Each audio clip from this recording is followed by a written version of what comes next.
Welcome to the channel Tribe. This episode is a part of our webinar series TTTribecast. In this episode, we are having Anand Bagmar talking on measuring code and feature. Okay, good morning everyone, and good afternoon, good evening from wherever you might be joining.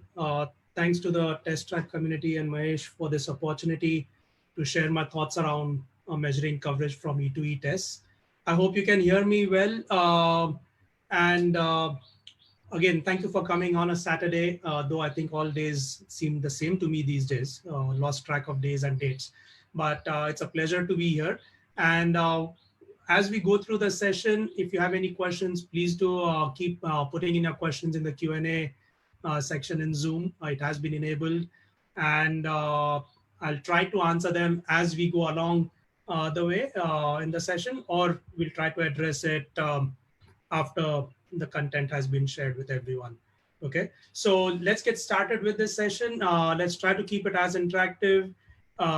Yes, I am able to see the questions coming up over here in the Q&A box. So let's make sure we're asking the questions over there so that we don't get distracted along the way. Okay, so with that, let's get started with the session today. I'm Anand Bagmar, as Mahesh said. I've been in the quality space for about 20 years now, and I've played all different roles. Well, not all. Saying all is like saying that testing, we know when testing is really complete. So I've played a lot of different roles along the way in these past 20 years in terms of how can we make the quality of the product better. I play a role of a QA, automation engineer, SDET, business analyst, developer, project manager, support engineer, coach, mentor, and I don't know what else might be there. But it's been a really fun journey, and the list of my to-dos, what I want to learn and contribute more, is still growing. So that's what keeps me really excited and interested in the quality space. So with that, let's get started with the core of the content. Any questions that you have, if they don't get addressed in this session today, please do send me a tweet or reach out to me on LinkedIn, and we can definitely get connected and try to answer those questions and have a discussion around that separately as well. So let's start with the topic. The first thing which I want to make sure everyone understands is what is the criteria of automated tests? What defines good set of automated tests? So in my mind, I've got a certain set of bullet points or checklists that I think about when thinking, when evaluating is my automated test of good quality. Okay, so the first thing is the most obvious one, of course, are the testing and validating the right functionality and behavior of the application under test. That is, of course, the core thing, right? If the tests are not doing the right thing, then it's a problem. Second, it cannot take forever to get that kind of feedback. So the tests have to run quickly, and you should be able to get feedback quickly on those. If there's a failure in those tests, it should be easily understandable why the test has failed. You should be able to do a root cause analysis quickly on that to figure out, is it a test problem? Is it a product problem? What does it really mean to fix that? There should be as much information that is possible to be gathered from that test execution that you can take decision on the next steps quickly on that. And of course, the tests have to be optimized and efficient. This is sort of tied to the quick feedback, but also it means that am I having unnecessary tests over there which are doing sort of duplicate functionalities? So how can I optimize the test implementations in a way that you can get the right kind of feedback quickly and efficiently? To help in this criteria, help build the tests based on this criteria, the concept of the test automation pyramid becomes very important. For those who don't know about the test automation pyramid, it was introduced by Mike Cohn in his book, Succeeding with Agile, and there's been a lot of material available on the net for this. Please do read up on it. But what it means is there are potentially different types of tests applicable for your product, and they could be unit, web service, UI, or e2e tests. And these tests are have certain characteristics. there should be maximum number of tests in the lower side of the pyramid, and as you go up the pyramid, the number of tests should reduce. Why that is the case, why that is suggested as an approach, is because as you go from bottom to top of the pyramid, the tests become more slower to run and implement. There is more and more integration required of your product under test for it, and as a result, it is very expensive to build and run these tests. Not saying that it's not required, but the less number of tests that you have on top of the pyramid, the better you'll get from your overall quality perspective and feedback perspective. However, the more tests that you have on the bottom layer of the pyramid, it's going to be faster in execution. There'll be more isolation of your environment. So you can actually run tests on very specific pieces of code or methods of your product implementation. And hence they're very cheap to implement and fix as run as well. Also, the other aspect which is important is the lower side of the pyramid. These tests, they are more technology facing. The tests on the top of the pyramid, they are more business facing in terms of what is a business requirement, what is a customer requirement, user requirement, and how am I validating that. So there's a different focus of these tests. Of course, there is an aspect of manual/exploratory testing, which is also required, which complements the whole effort of testing. Now, this test pyramid also includes NFRs. So here are some of the NFRs that are listed now. So for example, performance and security is very critical. And these types of tests can be built at any layer of the pyramid. Accessibility, analytics testing will mostly be done from the UI perspective, what is being rendered, and test based on that. So that's where these NFRs also come into picture. Of course, there are many other NFRs, and you would be automating those at the appropriate layer in the pyramid. Now, given that you have all these different types of tests, how do you measure the quality of your product? To measure means you need to have some metrics in place, and that's where the test metrics become important, right? Why are these metrics important? It gives you an understanding of the current state of your product. What is the quality of your product? It provides indication of potential problems or issues that might be existing. And with that information, you can take educated guess based on data to take the next steps required to fix the problems and make your product better for your users and for your business. However, there is a sad reality to all of these metrics. Metrics are abused. They are taken out of context and proportion in many cases, and they seem to be set in stone. And let's talk a little bit more about why I'm saying this, right? Our way of working has evolved over time. We've started off from some different methodology of working. We got into waterfall, STLC process. We evolved into agile ways of working, agile, Scrum, Kanban, Lean, the various methodologies over there. We've evolved our way of working. However, we are still stuck in the past in terms of how do we measure the quality of our product in these. And that's why I call these as traditional test metrics. And you would be aware of a lot of these metrics. What I mean by these traditional test metrics, that could be in terms of test case effectiveness, productivity, coverage, test code coverage, requirement coverage, design coverage, percentage of work completed or yet to be complete, time remaining to complete the work. And there are so many others. When I did a search about this, within a few minutes, I got potentially 20, 30 different metrics that could be used, which very frankly speaking, I don't see much value out of in the current way of working, in the agile way of working. That's why I call them traditional ways test metrics.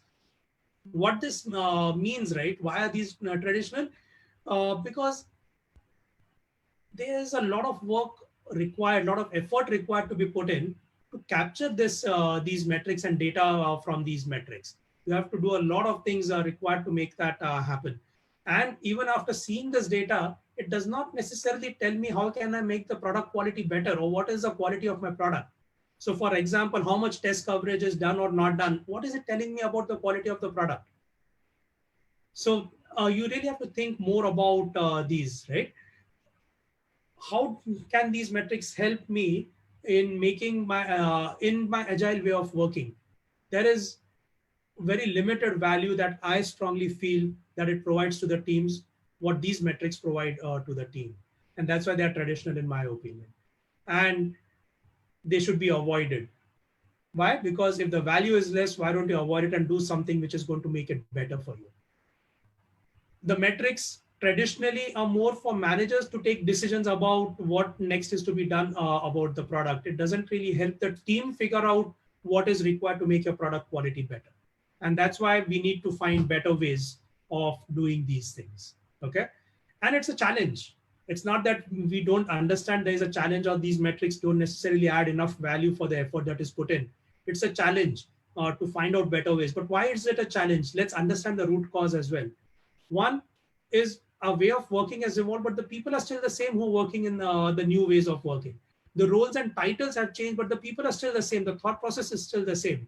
And hence we keep on measuring quality with the same techniques that we knew before, though we are working in more collaborative ways with different roles and teams. We are releasing faster to production, but we still don't know better ways of measuring. And that's where we need to think about how can we get better about this. So here are some principles that I keep in mind when looking at metrics. And these are all principles. You have to use the principles in the right fashion in each project. Nothing is set in stone. You have to, in the given context, you have to figure out what is the right way of doing things that is going to add value to the team. So the first principle is that metrics should be easy and quick to capture. Use practices that will allow metrics to be captured automatically. And that is very important as well. It's not just about which metric is easy to capture. You should be able to capture this data automatically. That is where you'll be able to focus on doing the right things instead of spending time capturing the data. Okay, so invest in that infrastructure or tooling practices required to make capturing of these metrics automatic.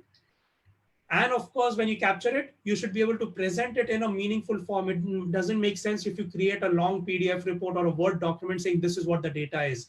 If you can make it present, if you can present this data in a good visualized fashion, that will make a lot of difference and add a lot of value in terms of inferring quality about your product. And the last most important principle that I keep in mind is the 80-20 rule, right? How can I get 80% of the value in 20% of the effort? That 20% effort is what can I do to capture that, figure out which metrics are going to be valuable and how can I capture those metrics automatically from my test execution. That is the 80-20 rule, because now once you have spent that 20% effort to automate capturing of this data, you're getting 80% value out of that. And in many cases, that 80-20 rule is sufficient. The 80% value that you're deriving is sufficient to infer quality of your product. And that gives you enough direction to say, where should I investigate more in my product quality to get better, more meaningful data and take actions on fixing those problems as well. Okay, so that 20% adds a lot of value in taking those decisions. So that said, how can you really measure quality of your product given these new principles that we are speaking about? And that's where we need to have an evolved way of thinking about the test metrics. In fact, I don't like calling it test metrics anymore. These are really quality metrics. Test metrics, again, has a traditional annotation or thought process that test metrics are for the testing team or for the QA team. No. Test metrics does not tell you the quality of your product. The quality metrics, which is for the product, tells you what is your quality of your product. And that's what you need to think about. What indicates the quality of your product? What are the metrics that will indicate the quality of your product? Now, let me ask this question to you. Do you agree with the statement, quality is a team's responsibility? Can I have a quick raise of hands to see those who agree with this? Right? So quality is a team's responsibility. We know because with collaboration, you can build a better quality product. And if quality is a team's responsibility, we know our test automation pyramid has got all these different types of tests that have been automated by different roles. This also includes the NFRs. Then why do we still look at the quality of a product as a test execution report given by the test team or by the QA team? Why does management or stakeholders ask the QA team, okay, are we good to go or not? It's not just what the QA team does, which tells you the quality of the product. Quality of the product is all aspects of testing that has happened, including NFRs, unit tests all the way to the top, including NFRs, including accessibility, analytics, performance, security, visual testing, whatever it really means that you're doing from an automation perspective. All these things combined together tell you what is the quality of your product. Okay. Now, I hope you agree with this as well. If not, I would like to hear your thoughts around why you think that is not the right thing. or what is the problem of this way of thinking. But now let's get more specific about this, right? We have a test metrics, a big list of things that we spoke about. Let's talk about more specifics into one aspect of it, of those metrics is about the code coverage. I very often get asked, and I've been getting this question asked since at least the past 10, 15 years in various different contexts, is how can I capture, you've written a lot of E2E tests or UI tests, whether you're following the test pyramid or not. So you've written a lot of UI tests that are there. How much code coverage are these tests really achieving? Okay, and many a times I have replied to this, but my answer over all these years to the same question has never really changed, because I strongly feel you cannot capture code coverage from E2E tests or UI tests that gives you value. Okay, but let's explore that further. Okay, now there might be few who don't understand or don't know what code coverage really is. So let's look at what is code coverage first. Okay, so based on definition from Wikipedia, code coverage is a measure used to describe the degree to which source code of a program is executed when a particular test suite runs. What that means, you run your suite of tests and it will capture from your code, which might have, let's say, 100,000 or a million lines of code, right? Whatever arbitrary number of lines of code that you have. When you run your tests, let's say 50% of your product code is touched upon or is executed as part of executing these tests. So your code coverage is 50% because of these test coverage, because of these tests that have been executed. Now, what code coverage says is, it's now one is about capturing how much code is covered, but can you infer out of it? You can infer that the code which has a higher coverage from your executed tests potentially has fewer defects as part of that implementation. Of course, this means that your tests actually are doing the right thing as well, right? You are validating the right behavior or the right functionality. So higher code coverage means potentially your code quality or your product code quality is higher. There are fewer defects in that. Now, we based on this, of course, we want to have high code coverage for all these types of tests that we have identified, right? As part of our test coverage. It's obvious that is there. But we cannot make code coverage the only metric that you're going to derive the value out of course. You cannot put all your eggs in one basket, because that can be a problem. Code coverage tells you one aspect of quality, not the other aspects of quality. So does this really make sense? How is code coverage measured? Let's understand that to answer the earlier question. To capture code coverage, what happens is when you run tests, you need to be able to instrument your product code to be able to capture which lines of code are executed as part of that test coverage. And then when your test coverage, so before you start running your test, you sort of reset the counter to 0, right? And when as you start running your test, you keep capturing the unique lines of code that have been captured from your test execution. And that is going to be your code coverage from your executed tests. So code coverage tools that you will end up using based on your tech stack. There are a lot of code coverage tools for different tech stacks available. Based on your code coverage tools, you will be able, when you run the test, it will tell you what is the unique coverage. So if a same method is executed 10 times, it is not going to increase the coverage accordingly. It will count it as one piece of execution. So it will tell you how much code is being covered from your test execution, and it will give you good reports. These tools will give you good reports out of it. So now that we understand how code coverage is done, that we need to instrument the product code to be able to capture this data, let's look at how do we really do this, right? So when tests are running, we'll instrument the product code to allow tracing and capturing of data and metrics. And most important thing, this has to be an isolated environment. So if I'm running the test in a particular environment and some other set of my team members or colleagues or myself, I've triggered off the test execution, but I keep on working on that environment using the browser or using API tests or running some other types of tests as well, my code coverage is not going to be correct because it has been interfered by someone else as well. It's not running as part of my automated tests only. We're talking about code coverage from your automated tests. So your environment has to be isolated. No one else should be using that environment when your tests are executing against it. Only then your code coverage is going to be accurate. It will tell you the correct data around it. Okay, hope that makes sense. So now, if that is what is required to capture code coverage from your tests, let's look at the different types of tests that we have and what is required to capture code coverage and what is the feasibility and challenges with that as well. So from the unit test perspective, these tests run using mocks and stubs. They run on very specific lines of code or functionality that the product has.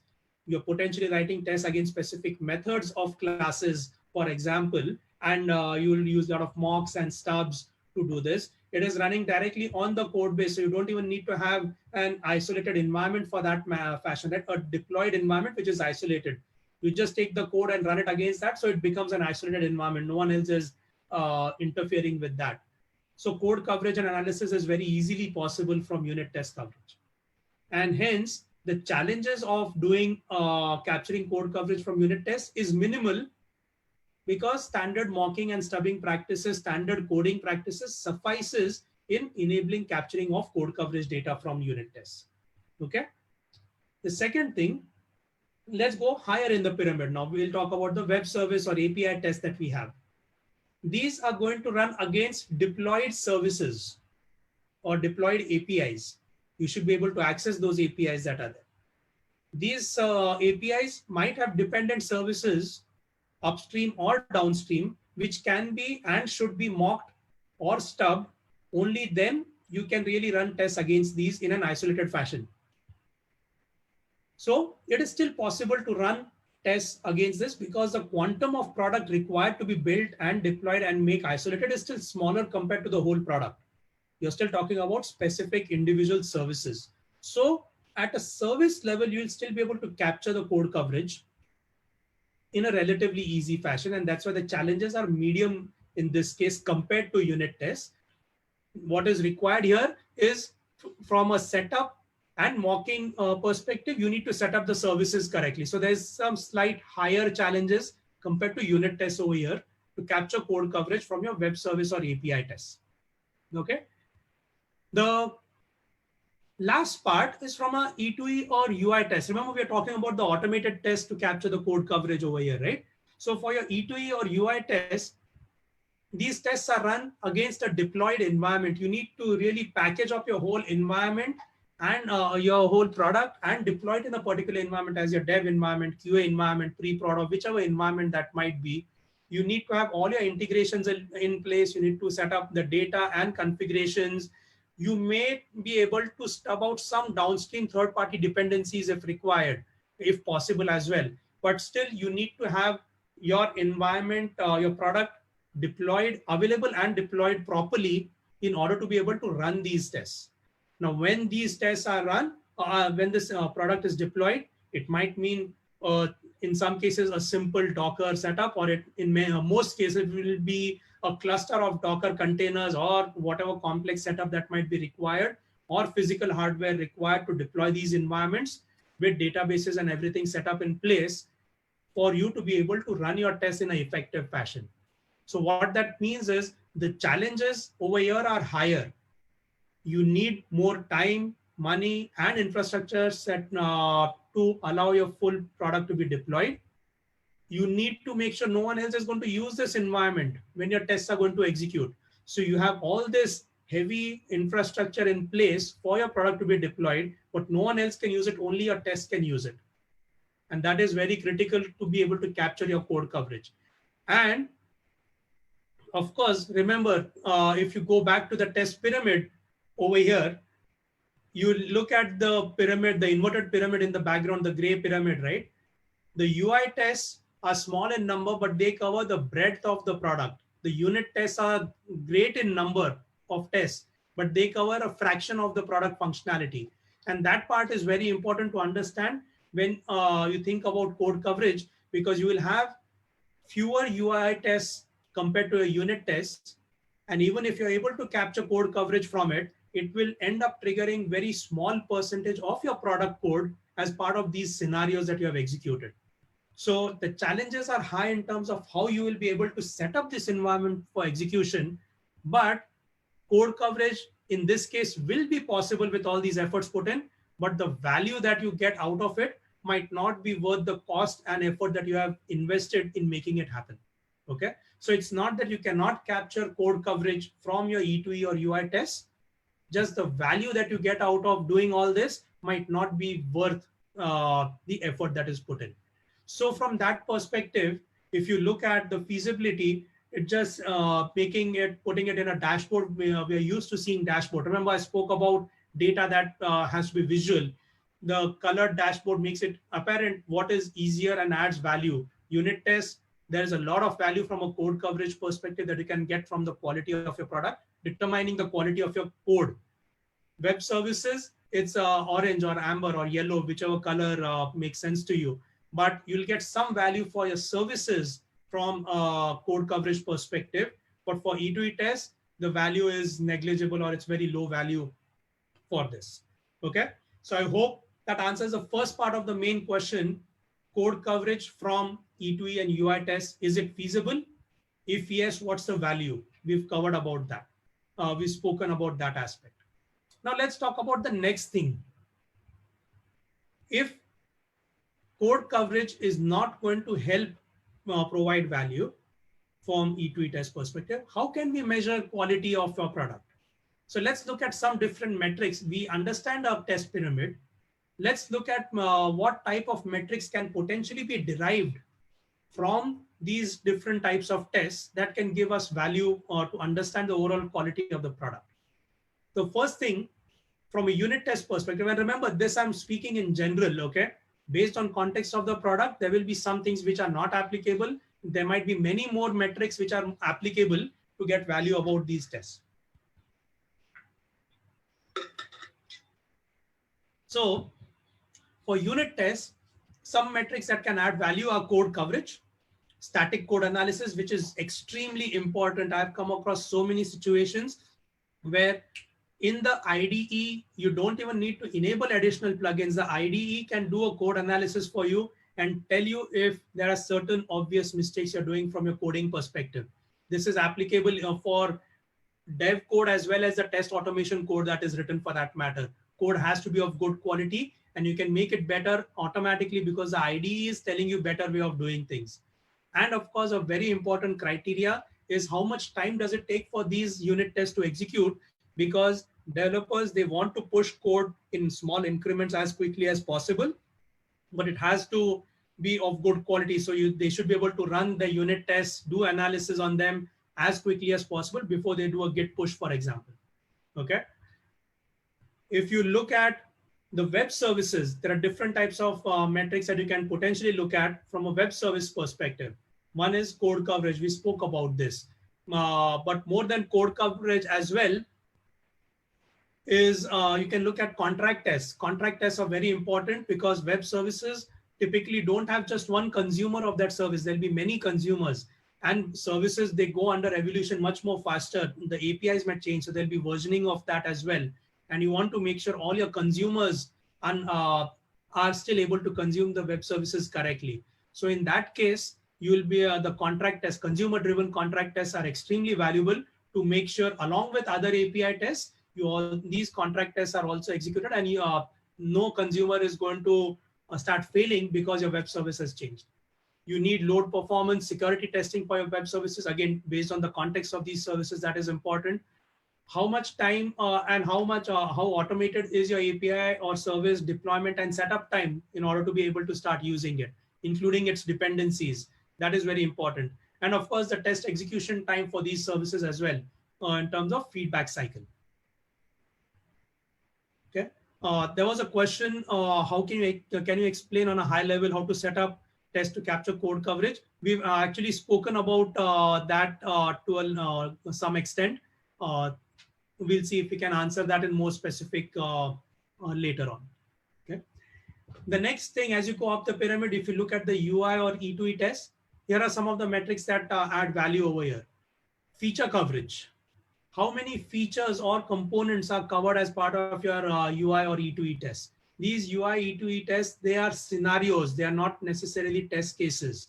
These are workflows in your product that you are trying to simulate from an end user perspective. So how many features of your product are these tests covering over the whole execution? And that can give you a lot of value. Visual coverage, the UI look and feel. How much coverage do you have of that? Does it work on all different browsers and viewport sizes and devices? And you should have automated coverage for visual aspect as well. Accessibility is extremely important, especially it's a requirement from a compliance perspective in many different types of domains and products. So you need to have that automated and cover that as well from your automation. Product deployment and setup time, that's again very critical. So if you have to make a hot fix or deploy small incremental changes, you cannot have downtime for more than a few minutes. Otherwise, your users will suffer as a result. So product deployment, configuration, and setup time for that matter, that is extremely important. And the test execution time. Many a times we say that, okay, we run weekly tests or nightly tests. The only reason we run it nightly or weekly is because our tests are too damn slow. They are very inefficient. They take a long time to give the feedback.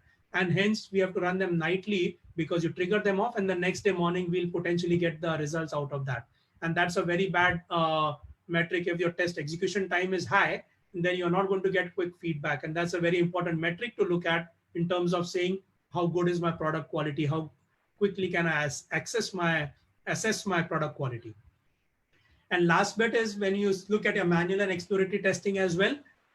Again, there are different types of metrics that you can get from here. Feature coverage is another aspect. Not everything can be or should be automated from a UI or E2E perspective. There are certain aspects based on risk, what has changed, what can or cannot be automated. Those things are done in an exploratory fashion by the QA team or product team or business analysts in many cases.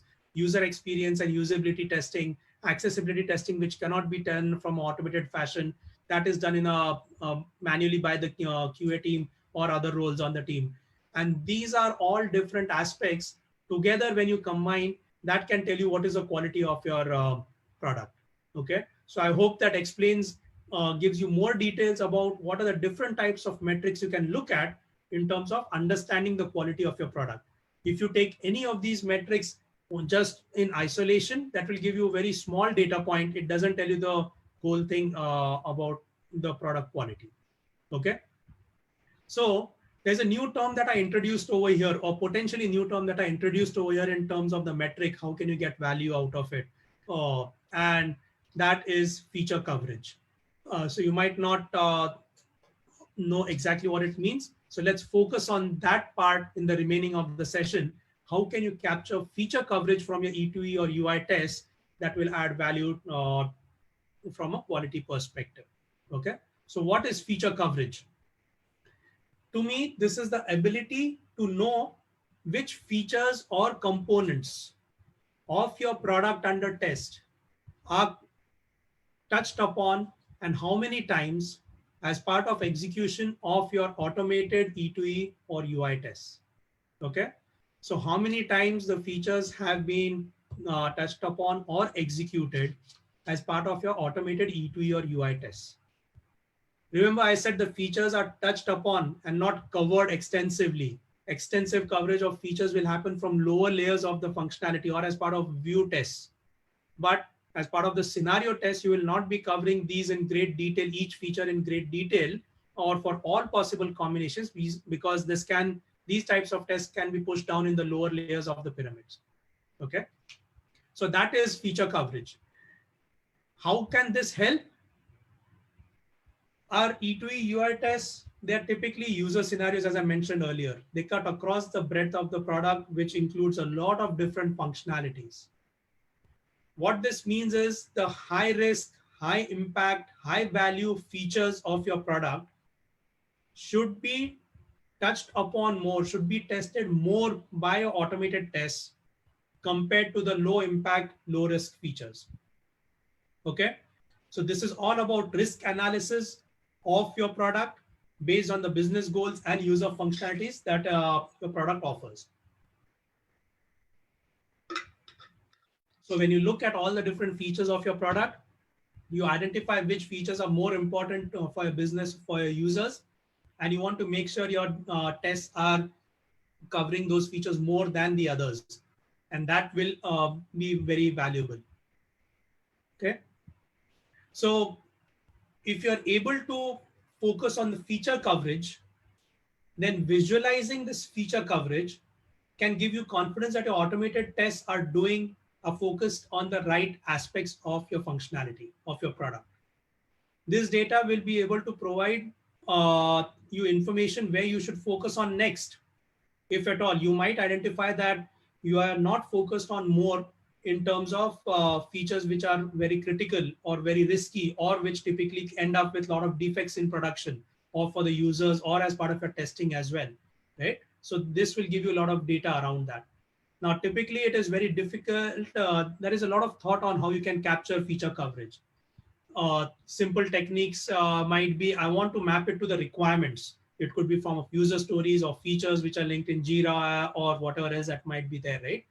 But how do you really measure it as part of your test execution? And that is a very big challenge. So from that perspective, let's look at a demo of how you can potentially create infrastructure and execute your tests in a way that that will allow you to capture features or feature coverage from your product. I'm going to switch to a demo over here. I hope you can see this IDE. This is, of course, a sample project. It's not a real project. It's a sample project. This is using Karate. So Karate, I'm using it for testing web services. I've got a lot of tests implemented over here. And because it's sample project, I'm just using scenario outlines to create a volume of tests instead of having more tests implemented. I was lazy in doing that. But what I have done in these tests, this is using Cucumber syntax. Okay, so if you're using Cucumber, it's going to be identical to what I'm showing you right now. So you will have annotations or tags over here indicating which different features are being tested as part of these scenarios. Okay, so in this particular example, I'm saying this is a single tag. This is for get requests, and this is for India. In this another test, it is for USA. It is again single, and it's a get request. And likewise, right? You can have as many different tags as you want.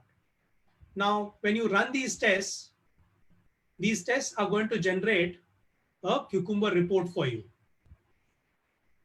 The Cucumber report will tell you all the different scenarios, the features that you have, pass fail percentage over here.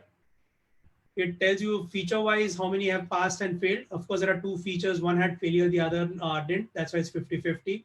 In terms of number of scenarios, you will see that 9 scenarios failed, which is 21%, and 33%, 78% passed, which is the 33 scenarios. Now, this is an important metric. What this tells me is these scenarios are typically end-to-end scenarios. So 78% of my user journeys have passed and 21% of user journeys have failed. So 21% of my users will see some problem if they had to execute this functionality. This is assuming that all that is important to be automated, all the user journeys that are important to be automated have been automated. The P0s, P1s potentially have been automated. And based on that, how many are failing? Okay. So these are important scenarios which are failing over here. It also tells me in terms of number of steps out of these.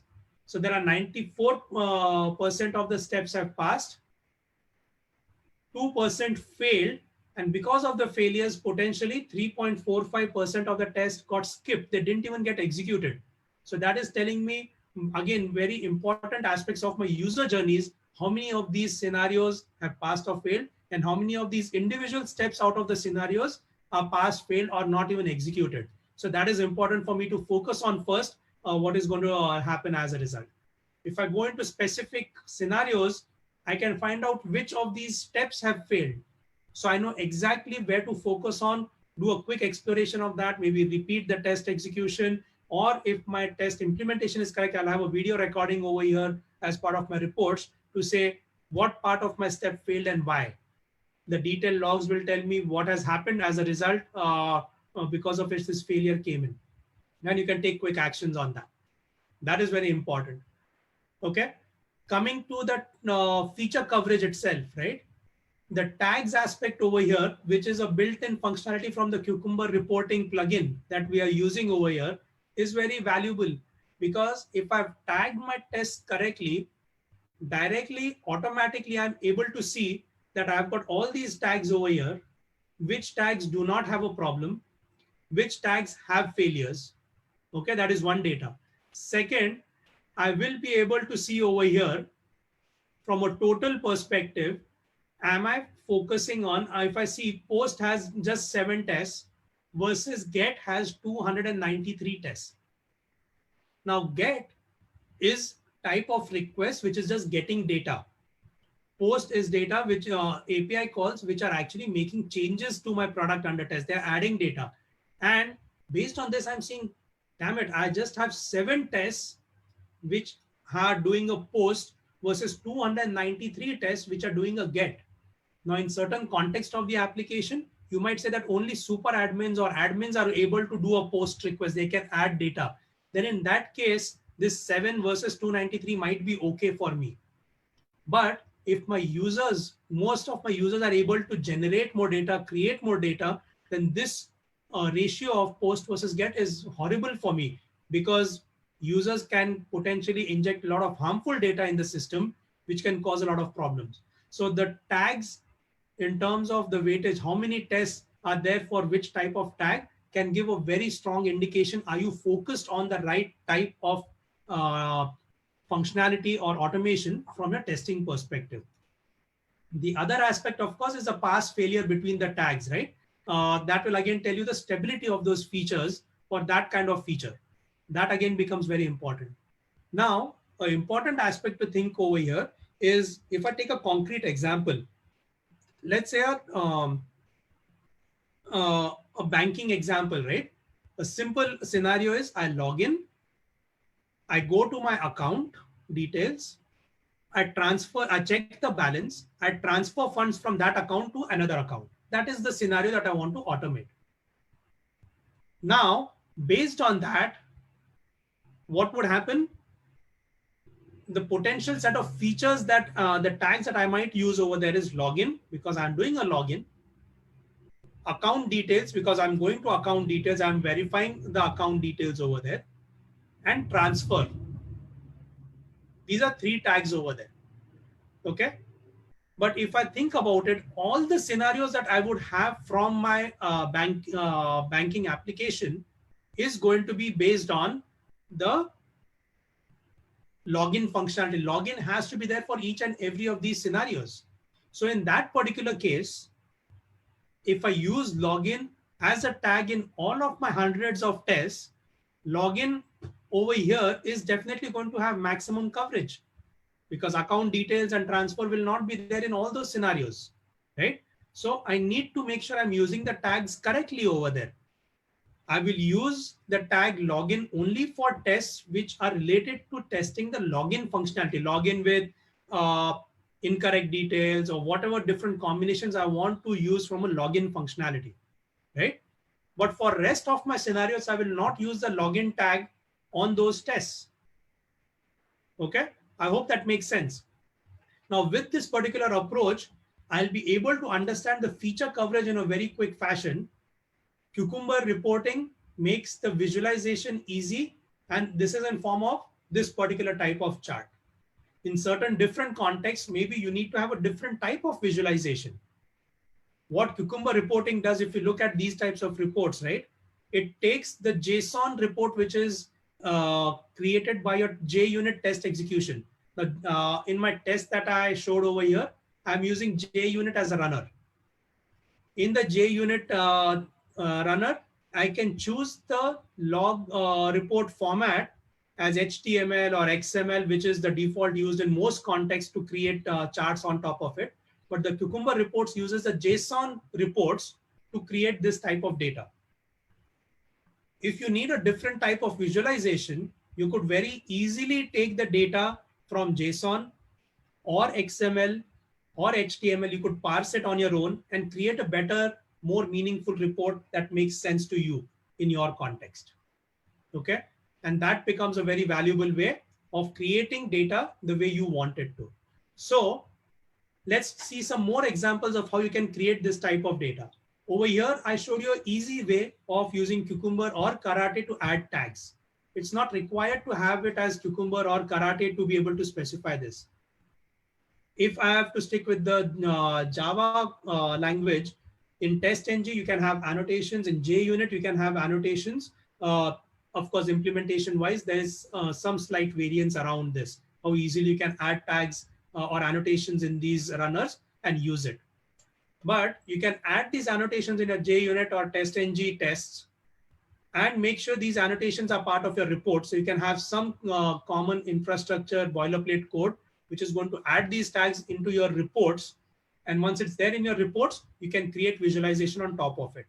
So there's some added effort over there, but the same is applicable for any different tech stack that you might end up using. Add annotations, make sure it is part of your reports, and then you can create visualization on top of it in a very, very meaningful fashion. And then you can keep on adding tags on demand based on execution. You might say for demo number 3, these are tests for demo number 3. I want to see how many tests are executed as part of these the demo 3, right? Or added as part of sprint 3, for example. But the number of sprints can keep up growing for a long project execution cycle. So then you want to make sure your tags are maintained as well. So after sprint 5, I want to make sure that I'm going to remove the tags below sprint 3 onwards, for example. So you need to have some maintenance built in to manage the tags in a more efficient fashion. And that is important. Otherwise, over here, if you have tens of tags, then you start losing value eventually. This has to focus on the right level for you to be able to make decisions in an effective fashion. Okay. I hope this quick demo about how feature coverage can be built and captured into your test execution makes sense. Okay. Here was the same example what we showed before. And of course, we can get into more detail about the tag execution to make more meaning out of this. So getting towards the end of this session, here are some tips for capturing feature coverage. As a team, you need to identify the correct set of tags to be used for each type of test. Tags can be based on features or components of your products. And there, of course, will be exceptions when you need to add some more details type of tags, of course, do that. But keep an eye out for tag health. And of course, you want to make sure you are doing maintenance of your tags on a repeated fashion. And that is going to keep the number of tags in control. And of course, you might need to build in some added capability into your test framework in order to be able to specify, capture, and create the report out of that. So that might be an additional step required in some cases based on your tech stack. Here are some references for you. There is a blog post that I had written about tracking functional coverage, why and how you can do that. Of course, this session is based on that, more details around that.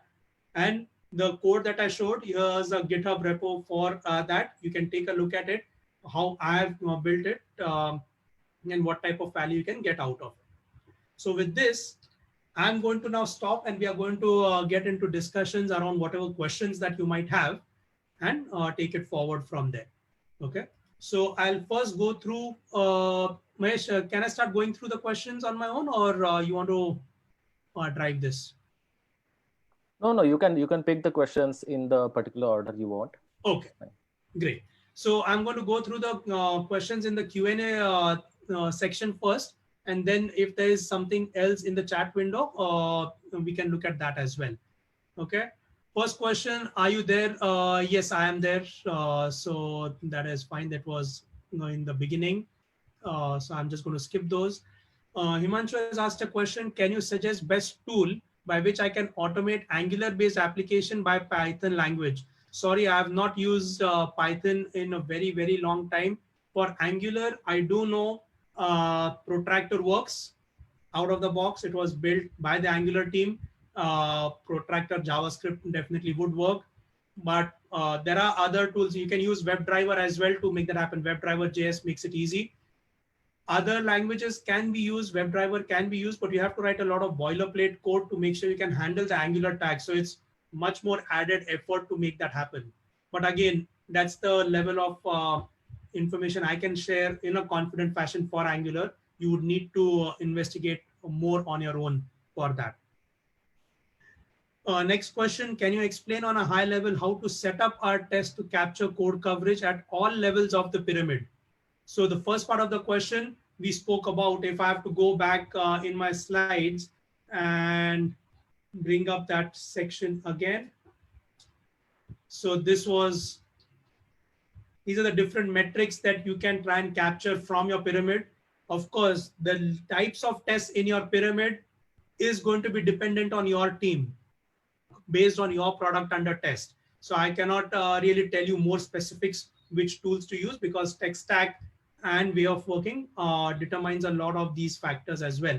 But maybe this slide can give you more details on what you can look at it in terms of capturing. So identify the right type of metrics for each of your tests and how you can automate capturing those metrics. That is the criteria I would look at.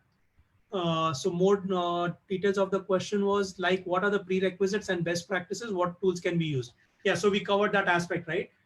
Important thing is identify the right types of tests which are applicable for your product under tests. Identify the right type of metrics based on those tests that can give you value. And the next step would be, how can you automate capturing data from those tests, make it into a meaningful dashboard that can give value for you. And it doesn't need to be one common dashboard. There can be 3, 4, 5 different dashboards. Bookmark all of them and then use that to get a meaningful information about the quality of your product. Hope that answers the question. Sunny is asking a question. I have a question on test pyramid. I agree E2E UI tests are flaky, time consuming, but how to gain confidence that relying on API would not produce API related bugs? I don't think that question is right, Sunny, in that sense, right? Each type of test gives different value. If just unit tests were able to give all types of complete value and confidence of your automated tests or for your product, you would not need the API tests as well. So you need the API test because there are certain things which cannot be captured from your unit test. That's why you would have your API tests. You still need your UI test or E2E test because not everything can be captured by unit and web service tests. So you need the UI test to make sure the rendering is happening correctly from a UI perspective as well. So all these tests have to complement each other to make sure there is no duplication and you're really getting the right type of value from each layer of the pyramid.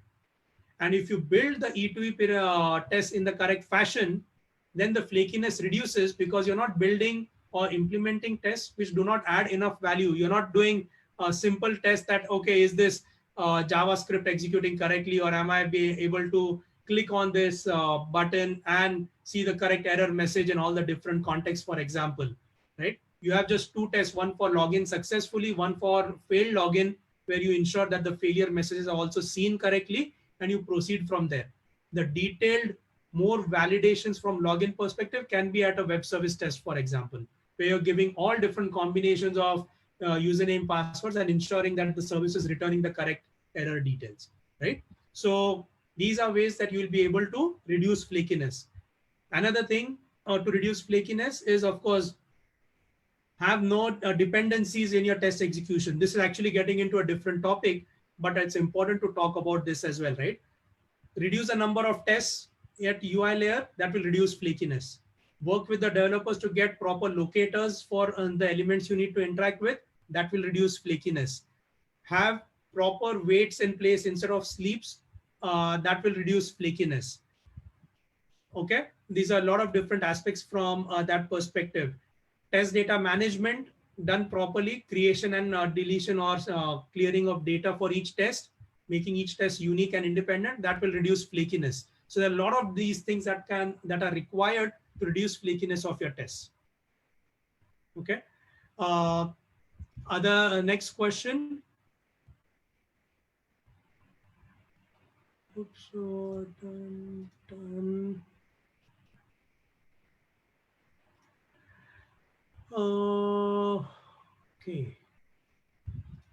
The next question, manual testing is always been important. How can we think of it in a new way? So the reason in the pyramid, I portray this as a manual / exploratory is because manual testing is thought of, again, can be thought of in a very traditional way. Traditional way of manual testing was you have identified test cases and you have written down for each test case what is the step and what is the expected result of each step.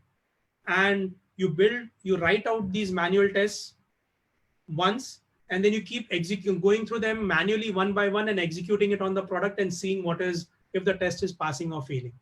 That is not what manual testing is. What I mean, manual testing to me is something that is done by human. You're using your mind, your brains, your eyes to understand how your product is behaving, and you are exploring the product based on certain set of guidelines that you might have written down for reference to make sure you're covering all aspects of functionality of the product.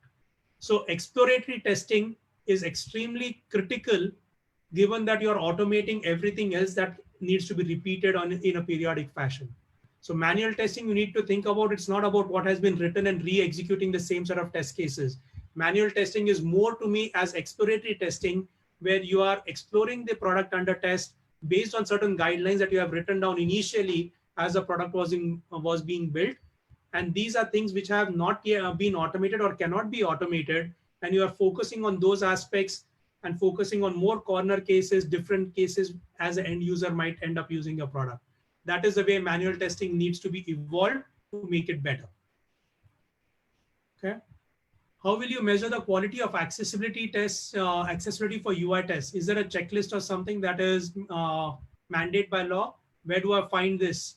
So I am not expert at all in accessibility testing. I have not done a lot of accessibility testing, but I do know there are certain tools that can be incorporated from an automation fashion, from a automated test fashion, that can do analysis on your product code and give you certain data from an accessibility perspective. There are open source tools and commercial tools for that as well. However, not everything can be tested from accessibility perspective in an automated fashion. You do need tools from a visual perspective. Are my contrasts correct, for example? Right? Color contrast, is that correct based on different standard, WCAG standards, AA, AAA, whatever it might be. So there'll be certain set of tools that can help you do this from a visual perspective as well. I know Applitools has a feature where accessibility can be done from a visual perspective as well, certain parts of it, which complements what can be done from a unit level or code analysis perspective. Other than that, you would need to do other parts of accessibility testing using your eyes and certain tools in the browsers to make sure it is accessible from all perspectives. Okay, so that's unfortunately the only extent that I can help you with for this question. You would need to find out more details about this on your own. As we have next question, as we have very less number of people in the team, how one can have all such practices? It's all about prioritization. It's all about risk mitigation. You have to create a test strategy. Sorry, I take that back. You need to create a quality strategy for your product. The way your product team will say, this is the roadmap for a product, what we want to build. You need to come up with a quality strategy at that point in time itself to say, how are we going to test this product to ensure it is going to meet the expectations of the user and from a testability perspective as well. And based on the team capacity, based on the timelines, you have to prioritize and say what is going to be feasible to reduce risk and build quality into the product to cater to these constraints that we have.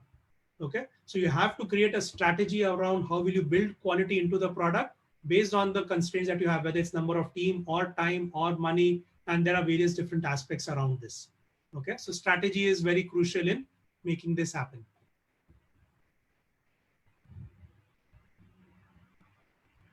Next question, with traditional approach on RTM, requirement traceability metrics, will traditional approach on a requirement traceability metrics still benefit when planning your scripts and assist in tagging using Karate or Cucumber.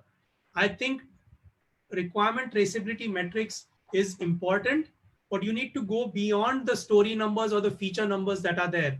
You need to think about it in a more holistic fashion, how that is going to help.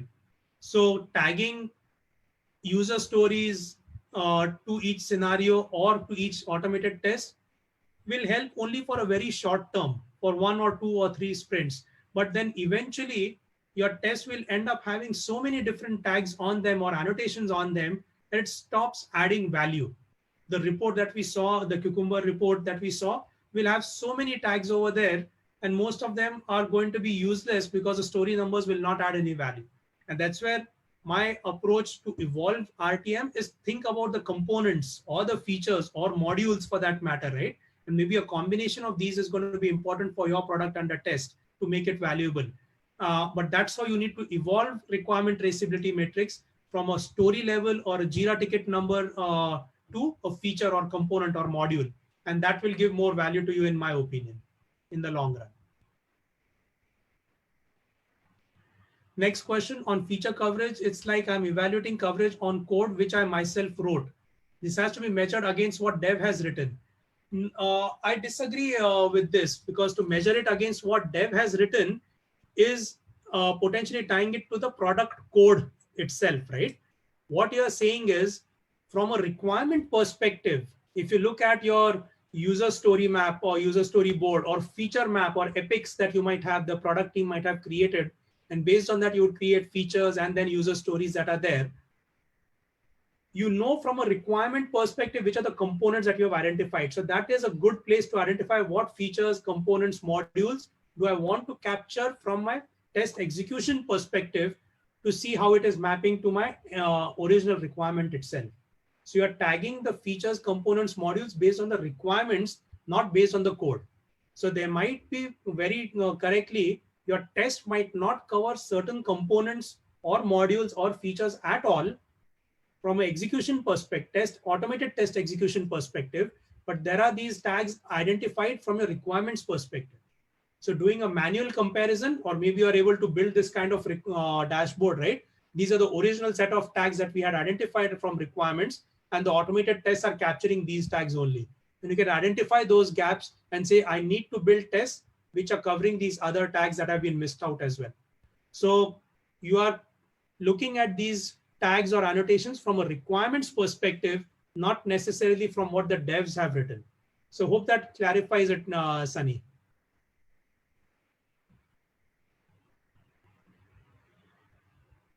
Next question, does Karate give this report, or you have to use something like Allure or Extent report? Not at all. Karate can have different test execution reports that it creates. Of course, it's all configurable. It's plugin based. Karate is extremely configurable, which is good and bad as well. But one of the reports that you can use with Karate with very minimal efforts, and there is a lot of sample code available on the Karate GitHub for this, is using Cucumber reports. And it automatically gives you these things. Allure and Extent are heavyweight reports, in my opinion. If you need to use such other external reports, I would also suggest look at report portal from any different type of testing for that perspective. It is much more lightweight and it gives better analysis, in my opinion, out of it. So reportportal.io, that's another report that you can look at. And again, whichever reporting engine you use in, you have to look at what value do you get out of that reports. Are you able to infer the data that is required for you to make sense about the quality of the product and help to take action on that? So you can build capability to that type of report accordingly. Next question, feature coverage using tagging is a manual activity. How can we assure that manual tagging will assure us that all features are covered? There could be a possibility of a human miss. Is there a more reliable way? You are implementing tests manually. It is possible that you do not add assertions or you're not testing the right thing in the first place anyway, right? Same way, you are correct. Adding tags is a manual activity, and getting doing pairing or doing code review, talking especially in these cases with the product or business analysts analysts on your team, right? To say, these are the scenarios that we are covering and they cover these different features and components. Does it make sense to you? Get reviews done that will ensure the human error is accounted for. You reduce those human errors, and as a result, you'll be able to take action in a better fashion. But whatever said and done, tests will run in an automated fashion. You still need to analyze them manually. A lot of analysis can be done by the reporting tools or by better implementation of the frameworks. You still need a human to take a look at it and take action at it, right? So humans are not going anywhere. You need to be there. You're making the tools give you data that you can use in a much more seamless fashion. You can infer in a much more easier fashion to allow you to take the next set of actions. Okay, so that is the answer for that particular question. Next question, in many projects, we don't have requirements. QA are isolated from stakeholders, business analysts. How can QA best identify features for tagging? This is a very unfortunate situation that you are in, even in the current, the evolved way of working, unfortunately. In this case, the best you can do is try again pairing with devs, at least to get a different opinion. Try to share these reports, make these reports public to your stakeholders, business analysts and product team, to say, these are the kind of coverage that you have. And that can help get some more buy-in and feedback as well. Other cases, another way of looking at it, even though the QA team is isolated from stakeholders or business analysts, I'm sure there are some reports that are being asked from the QA team to say what is the quality of your product. Share these reports as part of that instead of the traditional metrics. And when you get pushback saying, no, we want this type of data, use that as an opportunity to say, how is the data really helping you? How are you making sense of that data? How is it helping you take better decisions on the quality of the product, or what next set of features that you need to add? Okay, so use opportunities of sharing less data to get into more meaningful conversations, to understand what is the data that is going to help take better decisions. Who is the data going to help? Is it helping the team or the stakeholders? Both are important, but what is the data that is going to help you to make those decisions in a more seamless fashion is something you need to have a conversation to figure out the better way forward. So hope that gives you some ideas, Josley, around that question. What could be the role of Jenkins in code coverage? A very important role. And it's not just Jenkins, it is any CI tool for that matter. So if code coverage drops below a threshold that the team has defined, then the build should fail. And if the build fails, a really good way of working is you lock up the code repo so that no other code can be checked into that repo because code coverage has dropped below a certain percentage, or static code analysis has flagged errors out of that commit that is there. Now, if a build fails, the first thing that the team should do is figure out how can you fix the problem that is there. One way to fix it is revert the code that caused that build to fail. So you're back to a green build again, and the team or the team members who have caused the build failure are fixing the problem and then pushing the code again, right? So code coverage, code analysis plays a huge role in CI, where the CI pipeline, the CI job should fail if the threshold is broken, it goes below the threshold, or errors are reported.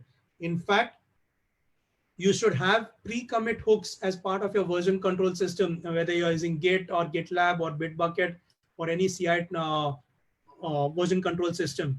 You should run these tests as part of your pre-commit hooks, and the same errors that you would have seen in Jenkins would be seen as part of the pre-commit hooks itself, which means you will prevent the bad code going into your version control system and CI running on top of that code in the first place. Okay, so that's a much more better way than just letting the build fail in Jenkins. Hope that answers it, Tej. Can you share more info on visual coverage? Visual coverage basically is doing visual testing, right? The look and feel testing, the rendering of what your product should look like in different browsers or devices or different viewport sizes, and does it match to what the expectations are? So there are a lot of visual testing tools that can be used. There are open source tools and commercial tools. You can look at that aspect. So there are ways that you can use open source tools as part of this, which in most cases are going to do pixel level comparisons, which will compare the screenshots that you capture as part of test execution with what your baselines were. In terms of commercial tools, I have found Apply tools to be best in the tool sets that is around over there, which uses AI technology. Apply tools can be embedded as part of your functional testing. So as part of doing functional testing at your UI or e2e layer, it will also do visual testing along with that, and the results will be available in the same dashboard together. But this can be a separate topic. If you want to understand more, please ping me and we can talk separately about this. How often should we run code coverage analysis? On each and every code commit. In fact, for developers and QAs who are writing code, whether it's product code or automation code, for every snippet of code that you write, automatically the IDE will do code analysis for you and tell you if what you have written can be done more efficiently or if there are errors in the code. So you should run code analysis on every change of code that is there. Of course, think about it. The IDEs is going to give you a lot of support, but it should be done as often as code is changing. Next question, when you speak about code coverage, is the percentage of code coverage set up always by the organization you work for? It's not just by the organization. The organization will set a sort of high level understanding or guideline what the code coverage should be. But depending on the product under test or the product that is being built, there might be certain legacy code that you have inherited for which there is zero coverage or very limited coverage. So the code coverage for those modules or those set of features is going to be very low. But for the new code that is written, the level set by the organization is the level to aspire at, and that could be 80%, 90%, 100%, whatever it might be, right? New code should be at that level, which means the new code at least has got a good coverage around it. But there should be a strategy how to also build code coverage around existing old code which has low coverage as well. Okay, so there are different strategies how that can be done. Another aspect to keep in mind from a code coverage perspective, it might be very easy to get to code coverage of 60%, for example, for a particular module or feature. But going from 60% to 70% might need more effort than what was required to get from 0 to 60. To go from 60 to 70 takes more effort. From 70 to 75 will take even more effort. And going from 75 to 80 might not even be worth it because of the effort required in terms of refactoring and restructuring of the code base, because it's an existing legacy code base that you're working with. So there are a lot of constraints when it comes to building good code coverage. And this is this is contextual, subjective to each particular module of code that is there. So what that means is the value of code coverage also is dependent on these features. So you might aspire to be at 80, 85% in general code coverage for your code base. But in some cases, you should be saying that, no, it's not worth the effort of going from 70 to 75 because of the effort required, the cost required to make that happen. So 70% is good enough for this particular module for me. And that is a team decision because they understand the complexities and the effort required to make that happen. Okay. So hope that helps that, Stephen. How do we bake in risk coverage as part of this? Do you recommend doing it at feature level, or is it recommended at lower level? Brijesh asked this question. Let me read it again. I need to understand this better. How do we bake in risk coverage as part of this? Do you recommend doing it at feature level, or? Brijesh, can you clarify this question a little bit more? I'm not sure I understand it very well. Brijesh, you can unmute yourself and ask probably. I have just allowed you to, switch on your audio.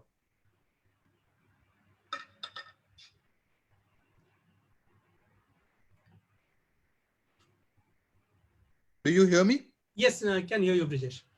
Okay, Anand, what I was referring to is, okay, so when we talk about test coverage, we often talk about risk coverage as well, being a part of it.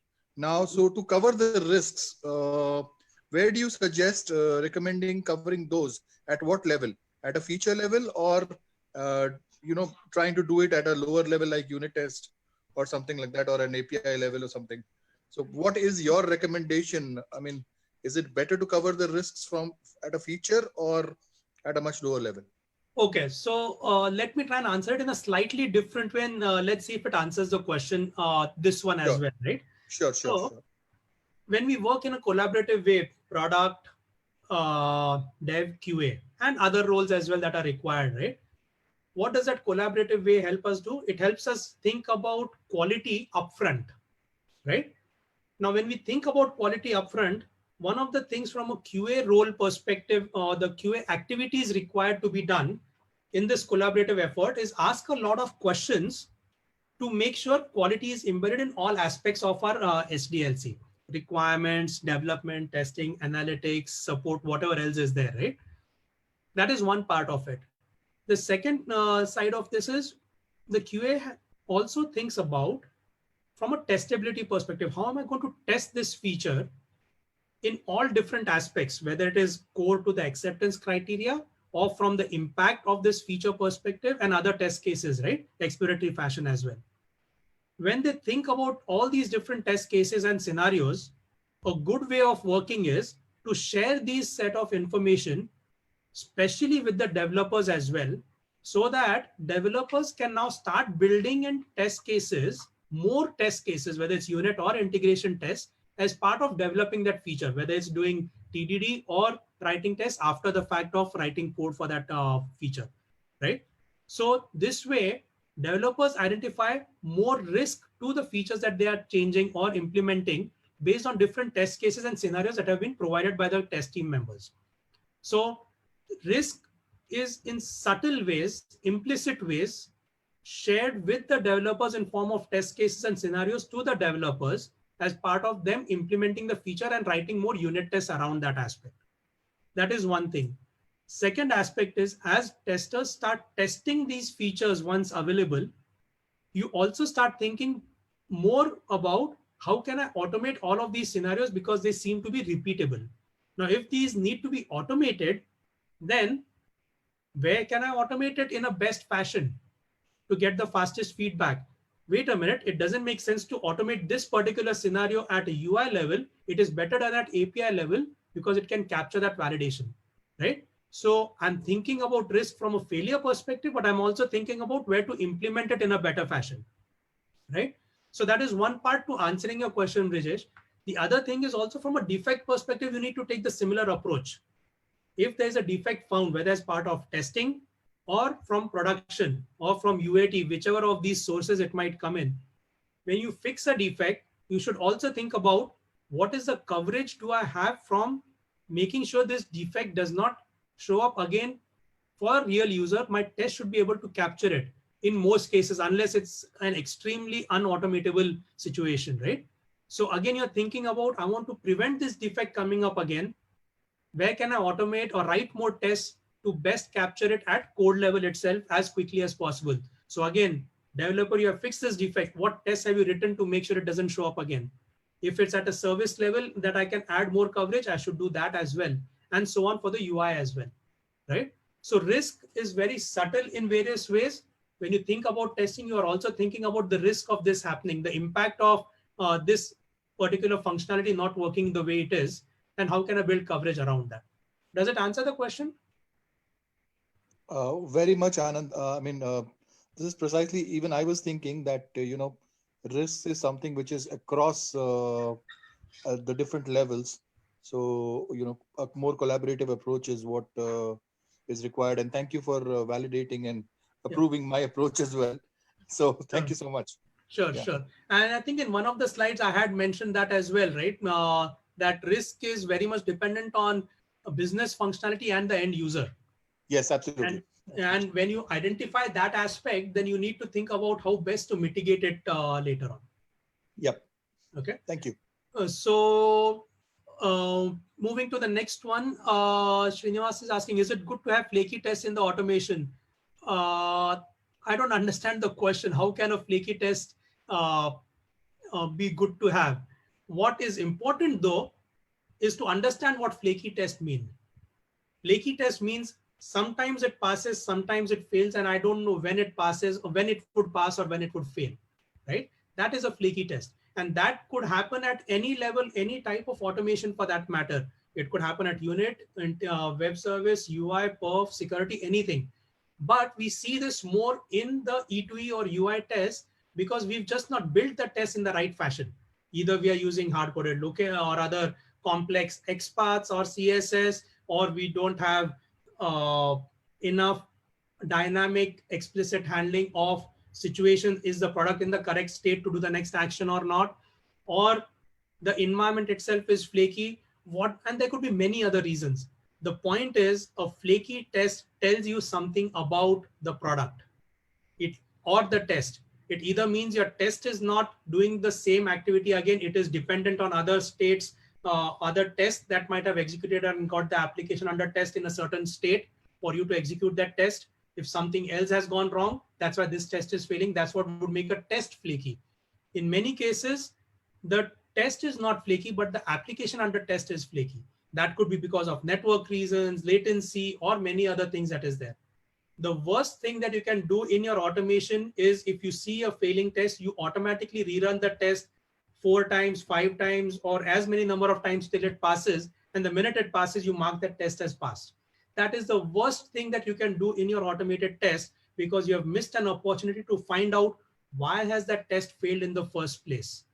If it is a network issue, can you fix that, find out the root cause of that network issue and fix it so next time you will not get that happening again. If the page is loading slow in some cases, why is that happening? Can you work with the team, if required, raise a ticket or whatever is a defect, and make sure that the page load is happening consistently in the right time to make sure it is working correctly every time, right? So do not ignore flaky test. Never rerun flaky test till it passes. It is not going to help you. Fix flaky tests, find the root cause and fix that root cause. You will not have flaky tests in automation and whatever type of automation that is.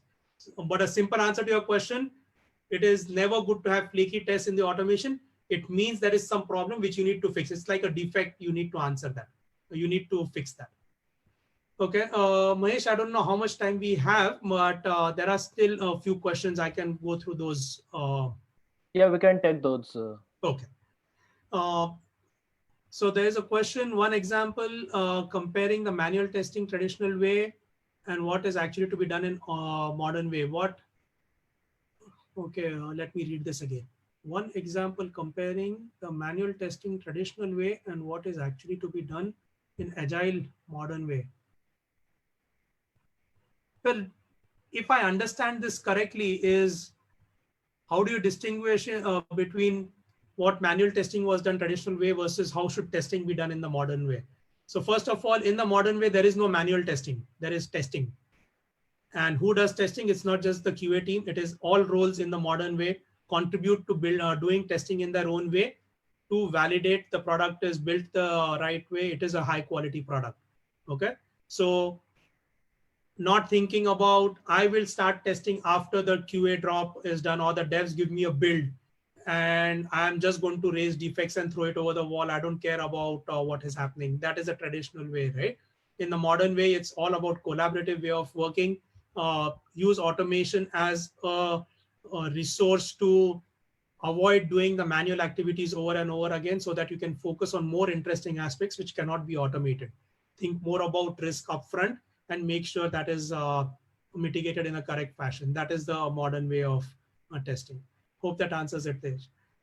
Next question, how to get stats from testing other than Cucumber if we follow TDD?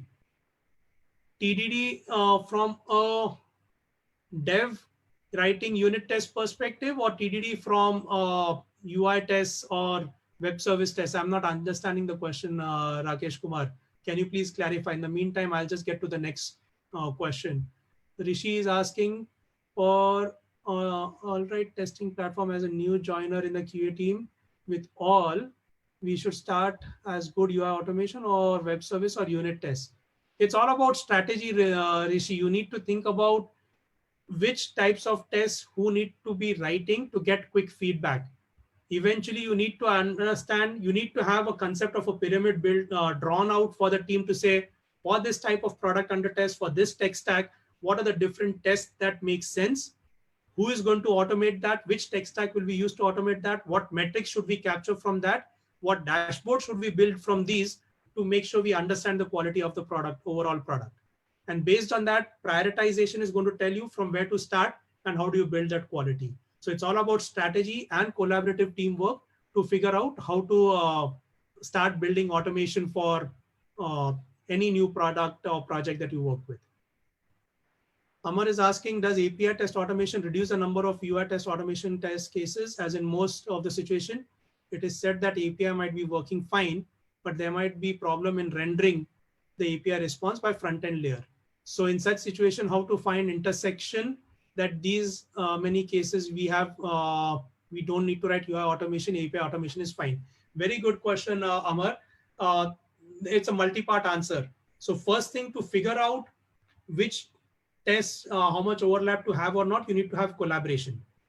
You need to have collaboration with the web service automation team and the developers to make sure, assuming there are 3 different teams, right? Someone doing UI automation, someone else doing web service automation, and developers doing unit testing.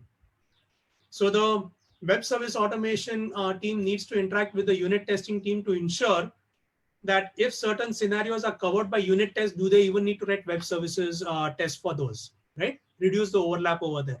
Likewise, UI testing team and web service testing team should collaborate to figure out which scenarios from a UI test perspective are already covered from a web service perspective, or if there are any additional scenarios which UI test team thinks about, that can be shared with the web service testing team so that they can build more coverage at the API testing level. Now that said, the UI test team is very crucial because even though web service testing team might have done all the possible testing from web services perspective, including orchestration between the different web services, the rendering aspect is still not tested for by the web service team. So the UI testing team needs to identify the user journeys, the user flows, which cuts across all these different scenarios in a positive and negative way, which might result in different rendering for the UI that is there applicable for the product. And these should be tested by the UI testing team. Now, in many cases, some of the UI test scenarios might have aspects of these journeys which are duplicated by certain subsets of the earlier automated tests. In those cases, the UI test automation should leverage doing certain activities using the web services. For example, creating a user. I don't need to create a user from the UI in all these tests because I just want to have a new fresh user for each of these scenarios, right? So few of the tests will use the UI to create the user in different fashions, make sure the rendering is working correctly as part of the complete scenario automation. In the remaining scenarios, the UI test implementation should use the API to create the user, which will be much more faster. The data received from the API can be leveraged to implement the remaining of the scenarios from a UI perspective. So a combination like that will make the UI and web service teams work in a much more closer fashion, reuse the web service implementations in the UI scenarios, and that will give a great value from the overall automation perspective. Hope that answers the question, Amar. Okay. So coming back to Rakesh's question, how to get stats from TestNG? I don't see a response from Rakesh in the question itself. Is Rakesh still on the call? Maybe he can ask the question the way Brijesh did. No, Anand, you don't think he's around? Okay. So unfortunately, I don't understand the question, so I'll not be able to provide my thoughts on that one. I don't know if there's some question in the chat window that we have missed out. No, I had disabled the chat to make sure all questions come here. So these, okay, pretty much are the questions. Okay, excellent. So just to share my experience at the end. So thank you, Anand. Like so many of my questions got answered, and obviously a lot many more got opened as well, for which I'll bother you separately, not in the session. Sure. But forgive my ignorance, but like something as simple as I always thought BDD or Cucumber or using Gherkin in the API automation, that is such an overhead. We don't really need it. And just one slide and the code snippet which showed that gave me understanding. Oh, that actually can be wonderful, and there is a reusability aspect there as well. So there were so many lessons throughout, and there were like few key points which I took a note for myself as well. So thank you for that. I'll obviously reach out to you separately for a few more questions. But just one question to summarize, like for though it be code coverage, right, or though it be feature coverage as you termed it, do you recommend like any specific set of tools or libraries for measuring these items? Because like, for example, Java code coverage like Jacoco is quite popular. So do you have any such preference or list with you?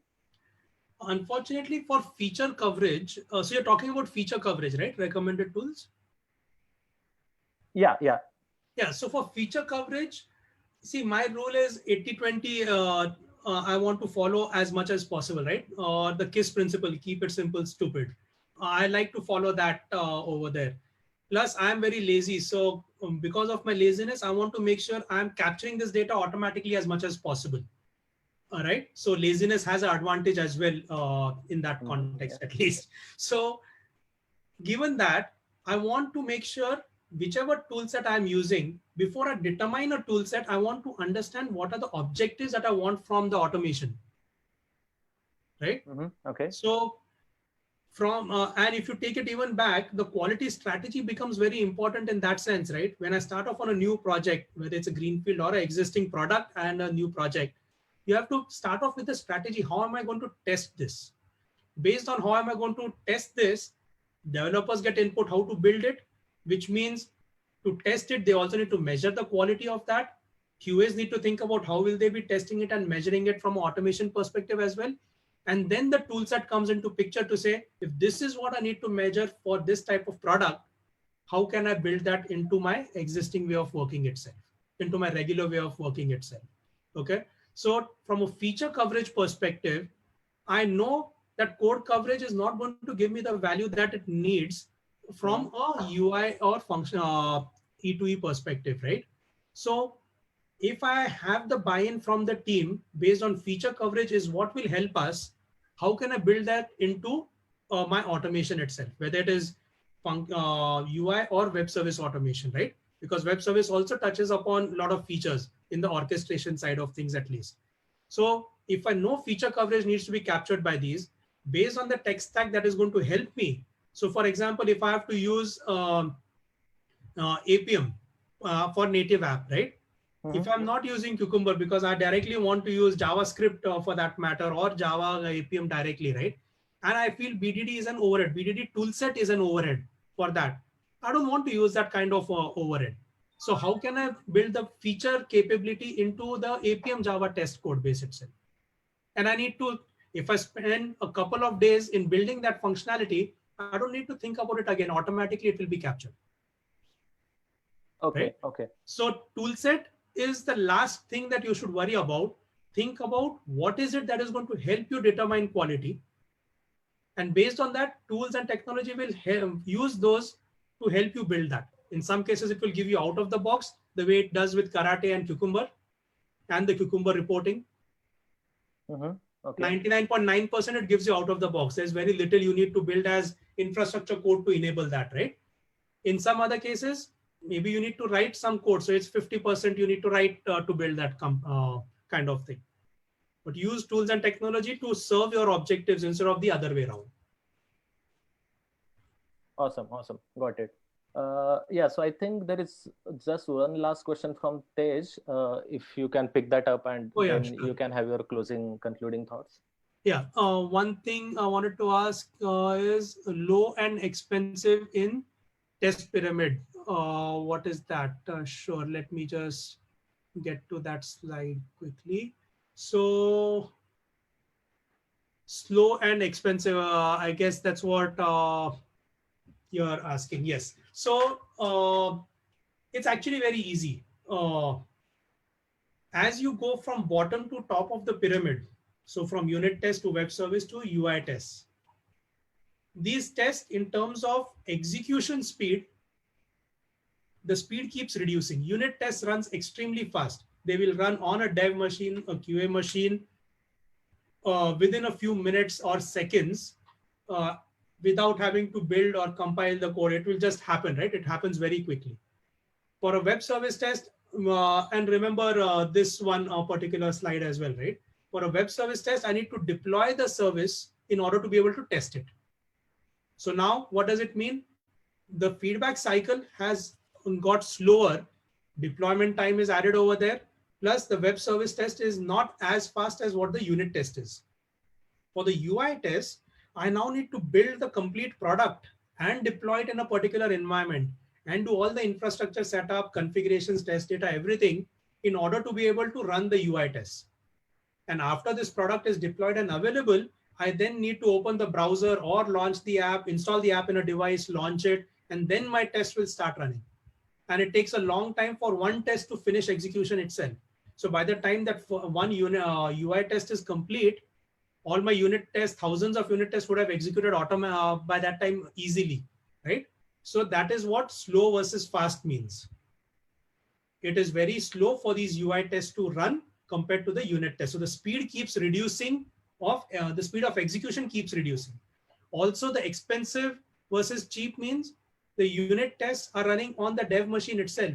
But to deploy the environment from a UI testing perspective, I might need additional hardware, additional technology, DevOps integration might need to happen, containers or whatever is required, DB, everything is required to be set up. So I now need more setup required, more hardware required in order to be able to run my UI test. So it becomes more expensive. Plus, maybe it's the QA team or the automation team who is running the UI test. So I need more people on the team as well. There is salary cost also involved. So it's more expensive to be able to get UI testing happening and execution. So that's what slow versus fast also means over there. Slow versus fast and cheap versus expensive. Okay, so hope that helps it, Tej. Okay, so with that, I think we've covered all the questions, and Justly sent a message. Thank you for your comment, Justly. Okay, Mahesh, back to you. Yeah, awesome. So thank you, Anand. It was wonderful session overall, and even the questions made it even more interesting, because I think a lot of questions even I was wondering upon and people asked it. So all of us got the answers in return. So definitely this is a new you can say a direction altogether from feature coverage perspective, because so far, as you know, like we were always talking about code coverage. And I have seen it myself, the way you compared, like how code coverage for UI automation can get, very tricky. So yeah, thank you for adding clarity on that. And thanks for your time on, a Saturday afternoon. I see, yeah, a lot of people are still around. So thank you people for joining. Thanks, Brijesh, Amar, Anupam. Yeah, so there are many more. So thank you. And we'll again meet you all in the next Tribecast webinar session. And we'll obviously love to do more sessions with Anand as well. Great. Thank you so much again, everyone. Thank you, participants, Test Tribe community, and Mahesh for this opportunity. And looking forward for more interactions as part of Test Tribe community itself, as well as offline social conversations on Twitter and LinkedIn with everyone. Thank you for this, and be safe. Take care. Yeah, and Anand is not there on Facebook, so you might not be able to find him there in the community. But yeah, you can reach out on LinkedIn and Twitter for any questions you might be having. So on that note, we are concluding the meeting. Stay safe, take care, and yeah, we'll again meet in the next session.